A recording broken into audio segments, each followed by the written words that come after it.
Hello, everyone. Tomorrow is the scheduled time for the Trump-Xi meeting, or rather, the occasion when Trump graciously agrees to meet Xi.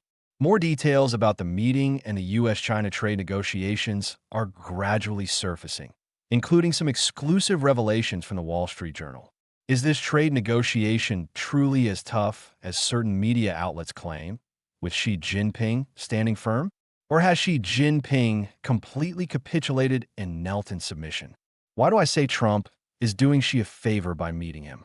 Today, let us examine the objective facts to find out exactly what is happening. Professor Kai Xia previously disclosed that the He Miao case involves the secret establishment of a private army, a revelation many found hard to accept. Yet Kai Shinkuan, a self-media commentator who has consistently maintained that Xi Jinping holds absolute power, has similarly revealed highly congruent information with even more details. Meanwhile, former journalist Zhao Lanjian, who accurately predicted He Weidong's downfall, today broke another story. Yet another general has been detained. Who is he? Today is October 29th, Eastern Time. I am Tang Jingyuan. Welcome to subscribe to our channel. Not only will you learn what has happened at the earliest moment, but you will also understand why it has happened. Today, the Chinese Foreign Ministry spokesperson issued a one-sentence announcement. By mutual agreement between China and the United States, President Xi Jinping will meet with U.S. President Donald Trump on October 30th local time in Busan, South Korea, to exchange views on China-U.S. relations and issues of mutual concern. Why do I say Trump is doing Xi a favor by meeting him? Note that the location is Busan, not Gyeongju, the host city of the APEC summit. What's special about Busan? According to the White House's official schedule for President Trump, after concluding his visit to Japan, he will fly from Japan to Busan, South Korea, today. He will then proceed to Gyeongju to hold a summit with South Korean President Lee Jae-myung, their second face-to-face meeting following their talks in Washington 2 months ago. South Korea is the final stop of Trump's Asia trip. Since Trump is holding a head-of-state-level meeting with Lee Jae-myung in Gyeongju, why not fly directly to Gyeongju instead of Busan? The reason is straightforward. Gyeongju is not large and lacks a major international civilian airport. The city itself has no independent civil aviation airport. The nearest is Pohang Airport, but its runway is short, capable of handling only small and medium-sized aircraft. Such an airport cannot accommodate large aircraft like Air Force One or the U.S. military security transport planes required for high-level security deployments. Therefore, large head-of-state delegations are always received in Busan. For example, during the 2010 G20 Seoul Summit and in 2018, when Moon Jae-in invited multiple world leaders to visit Gyeongju's cultural heritage sites, foreign leaders all flew into Busan or Daegu airports before traveling overland to Gyeongju. Busan is just over an hour's drive from Gyeongju, very close. Why all this detail? Have you grasped the point? Trump's meeting with Lee Jae-myung in Gyeongju, at the very least, takes place under the pretext of attending the APEC Business Leaders Summit prelude.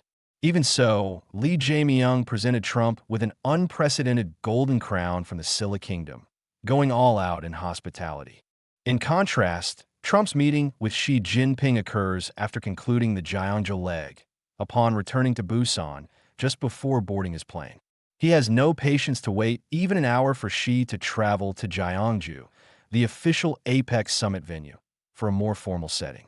Thus, the Busan meeting with Xi Jinping tells us that the CCP's self-aggrandizing narrative of Xi attending the APEC summit and holding a sideline meeting with Trump is pure fantasy. This Trump-Xi meeting is not even a sideline event. It is merely Trump sparing a moment to see Xi before departing Busan. That is why I call it a favor. After all, with a trade consensus reached between the U.S. and China, the formality of a head-of-state meeting must be observed. So when I see outlets like Deutsche Welle and Reuters breathlessly reporting how Xi will stand tough and how Trump will struggle to emerge unscathed, I find it highly amusing. We all know a basic truth. Head-of-state meetings of this level are largely ceremonial. The critical terms have already been negotiated in advance. What exactly was agreed upon in Malaysia? This brings us to the Wall Street Journal's exclusive report. In my last program, before it aired, the disclosed information was that Trump secured 3 major CCP concessions in exchange for a single statement. Yesterday afternoon, the Wall Street Journal published an exclusive report citing sources familiar with the matter.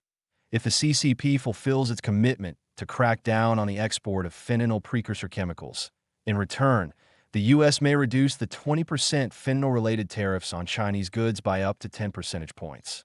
The report states that the expected agreement may be adjusted depending on the leaders' meeting, with specific details to be finalized in subsequent negotiations. Previously, the fentanyl tariff was 20%.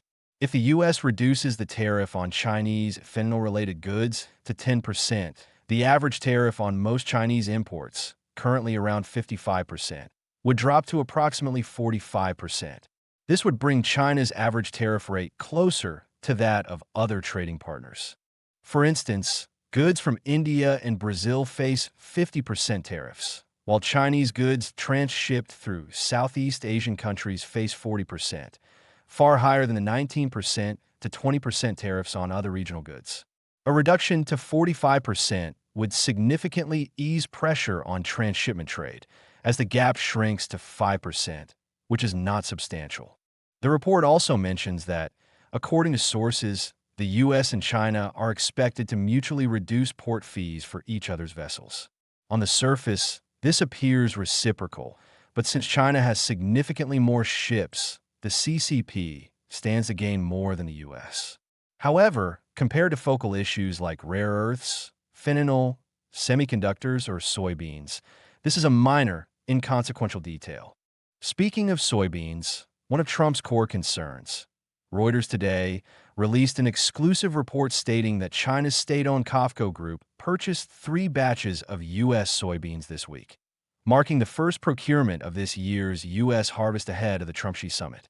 Sources say COFCO purchased approximately 180,000 tons of soybeans through U.S. Pacific Northwest ports for shipment in December and January. A few days ago, financial strategist Hong Hao publicly revealed that the CCP had just ordered 1.26 million tons of U.S. soybeans, setting a record for the largest single-day flash purchase since 2020. Securities Times also reported on Reuters' disclosure of 180,000 tons, which is clearly just a fraction. This is not because Hong Hao's information was inaccurate, but because the CCP, having already knelt, deliberately disclosed a small figure to save face, making it appear as a mere warm-up for the Trump-Xi meeting, giving Trump face without losing too much of its own. First, this is the CCP's graceful capitulation. Why? Today's Wall Street Journal reports, earlier this year, Beijing imposed retaliatory tariffs on U.S. soybeans in response to the U.S. 20% fentanyl-related tariffs on Chinese goods. Chinese negotiators insisted that unless the U.S. lifted the fentanyl tariffs, China would not remove its retaliatory tariffs or resume purchasing U.S. soybeans. Image 1. On the fentanyl issue, the CCP held firm for 6 years, consistently claiming it was a U.S. domestic problem unrelated to trade negotiations, from Trump's previous term to now. This sudden major compromise, agreeing to crack down on fentanyl, coincides with a shift in the U.S. position. Previously, Trump insisted on seeing effective fentanyl suppression for 6 months before considering tariff removal. Now, the U.S. agrees to a 10% reduction, indicating the CCP has already taken substantive action, with the U.S. lowering half the tariff to monitor results. At the same time, this marks the CCP's formal abandonment of its wolf warrior stance of no U.S. soybean purchases unless fentanyl tariffs are lifted. Second, this signals a major pivot in CCP foreign policy. For the U.S., it is merely one of many trade negotiations, albeit the most important. For the CCP, however, it is, in a sense, a second entry into the WTO. Trump's tariff war has effectively nullified the WTO. Whether the CCP can reach a trade agreement with the U.S. essentially determines whether it remains in the international trade system. Xi Jinping's line is one of decoupling, internal circulation, and closing the country because he does not want to be constrained during a potential Taiwan Strait conflict. It is fundamentally a confrontational approach against the U.S. The reformist faction's line is to yield to the U.S., play the junior partner, and at least for now, submit and cling to engagement at all costs. Some argue U.S.-China negotiations are moving toward decoupling. Strictly speaking, both sides previously engaged in selective decoupling, but now the U.S. continues while the CCP has clearly abandoned it. This is a critical indicator of the CCP's internal factional struggle manifesting in the economic domain. In the political domain, the most watched and controversial indicator is the He Miao private army incident. This afternoon, Kai Shinkuan, who has repeatedly revealed CCP military insider information, posted a response to Professor Kai Xia's disclosure about the He Miao private army case.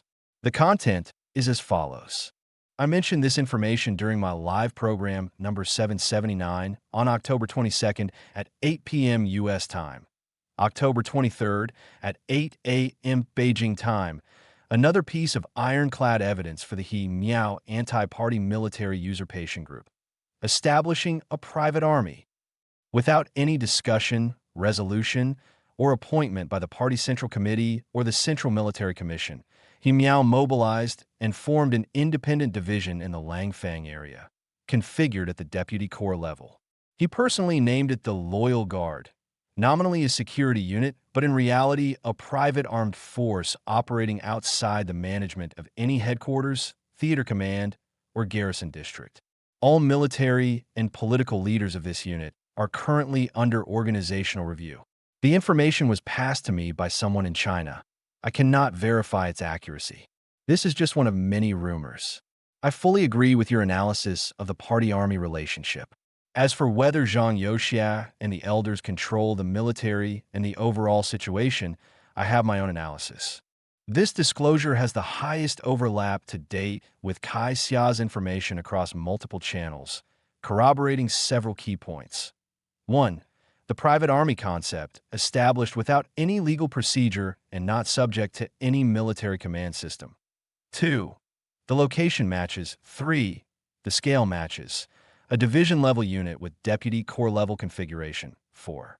All military and political leaders of the unit are under review. An additional detail is that He Weidong personally named it the Loyal Guard. To whom is the loyalty directed? Mr. Kai believes it is to He Weidong himself, but I think it is clear, loyalty to Xi Jinping. He Weidong has no motive to plot rebellion against Xi, who promoted him out of turn just over 2 years ago. This defies basic common sense.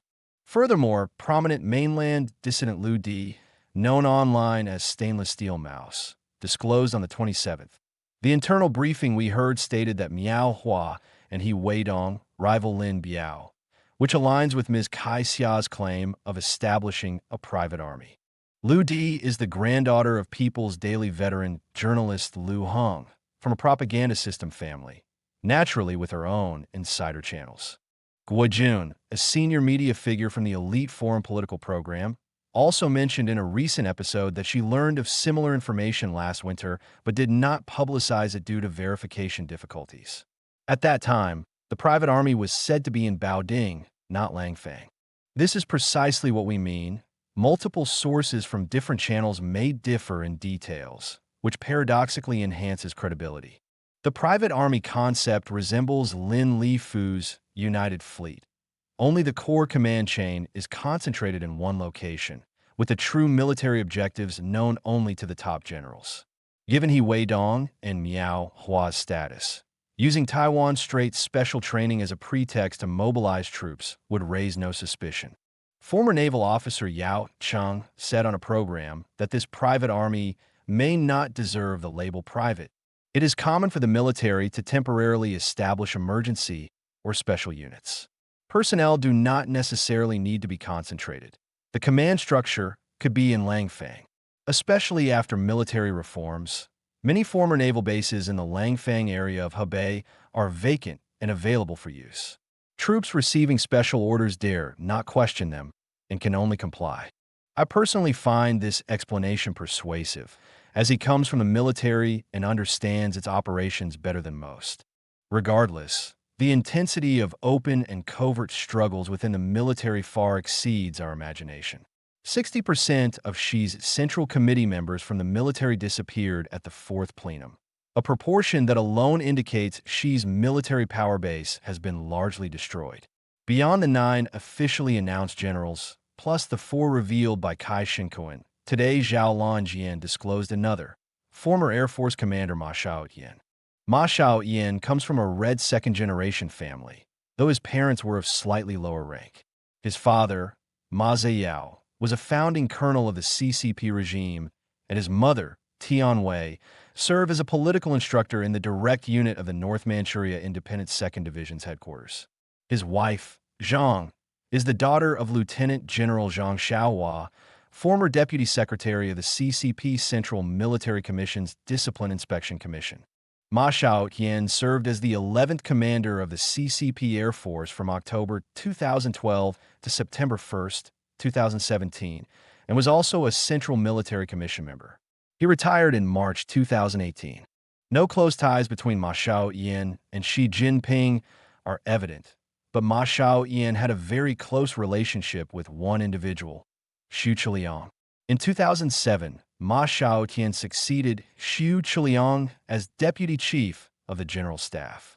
In 2012, Ma Xiaoyan again succeeded Xu Zhiliang as Air Force commander, becoming the 11th in Air Force history, essentially following in Xu Zhiliang's footsteps. Xu Zhiliang was Xi Jinping's most important ally in military reforms, and his death remains unexplained. There are even rumors of dramatic scenarios, such as being shot on the spot by Zhang Youxia. Regardless, Xu Zhiliang's death is closely tied to Zhang Youxia.